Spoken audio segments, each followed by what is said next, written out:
Sa layuning palakasin ang kamalayan kontra mapaminsalang sunog, ang Bureau of Fire Protection ay patuloy ang ginagawang paglinang sa sarili nitong kakayanan upang masabayan ang pagbabagong dala ng modernisasyon. Mula sa pagpapatayo ng mga bagong fire station sa mga liblib na mga munisipyo, pagkakaroon ng mga bago at modernong fire trucks at kagamitan hanggang sa pagpapalakas ng community engagement ay hindi pa rin isinasantabi ng ahensyang ito ng gobyerno ang mga posibleng hamon na kakaharapin sa mga susunod pang panahon. Ang Bureau of Fire Protection, Bangsamoro Autonomous Region in Muslim Mindanao o BFP-BARM sa pamumuno ni Acting Regional Director, Fire Senior Superintendent Kadil T. Acalul DSC ay naghahangad na masolusyonan ang hamong ito sa kanyang nasasakupan.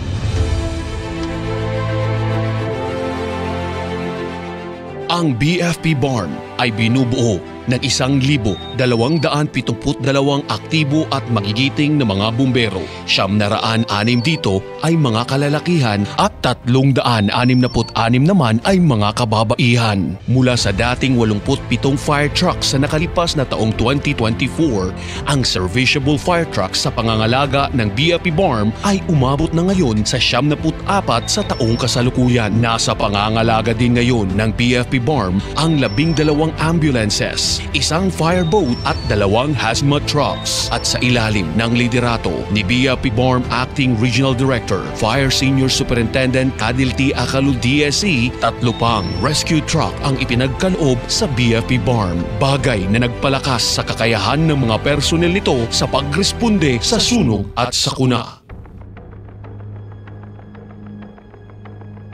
Sa taong ito, nakapagresponde ang mga personnel ng BFP-BARM ng 287 na mga fire incidents at 115 na mga non-fire related incidents. Sa datos naman ng Fire Safety Enforcement Division, nakalikom ang BFP-BARM ng fire code collection fees na 16,317,292 pesos and 87 cents, mas mataas ng 11.12% kumpara sa nakalipas na taong 2024.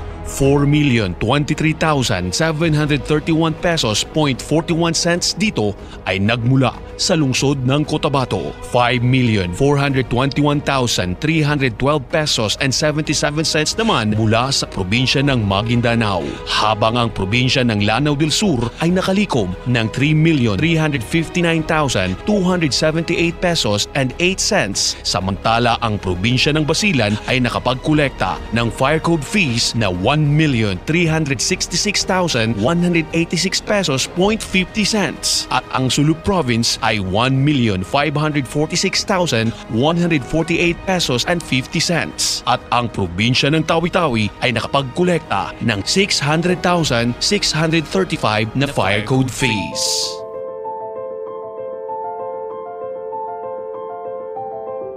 Patuloy din ang ginagawang pagpapalakas ng pakikipag-ugnayan ng BFP-BARM sa mga local government units sa buong rehiyon upang makapangalap ng lot donations para patayuan ng typical fire stations, lalo na sa mga lugar na wala pang fire station.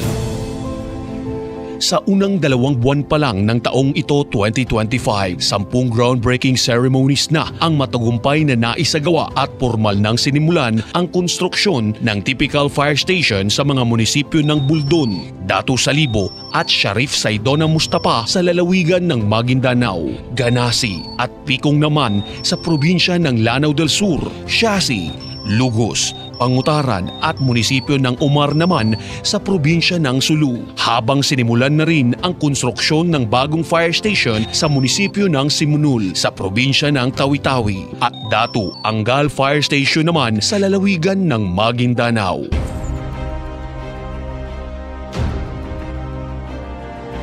Patuloy ang pagpapalakas at paglinang ng kakayahan. Patuloy na binibigyang importansya ang buhay at ari-arian. Patuloy din ang paghangad ng mas ligtas sa sunog na pamayanan. At patuloy na ang sinumpaang tungkulin ay magampanan. Dito, sa rehiyon ng Bangsamoro, ang BFP-BARM ay laging nakaantabay, laging nakasubaybay at laging handang magligtas ng buhay. Buhay at ari-arian, aming poproteksyonan. Mapaminsalang sunog ay aming kalaban. Kaya naman, sa aming mamamayang pinaglilingkuran, hangad namin ang inyong kooperasyon at suporta. Lahat tayo, sama-sama, lahat tayo ay magkaisa. Dahil sa pag-iwas sa sunog, hindi ka nag-iisa.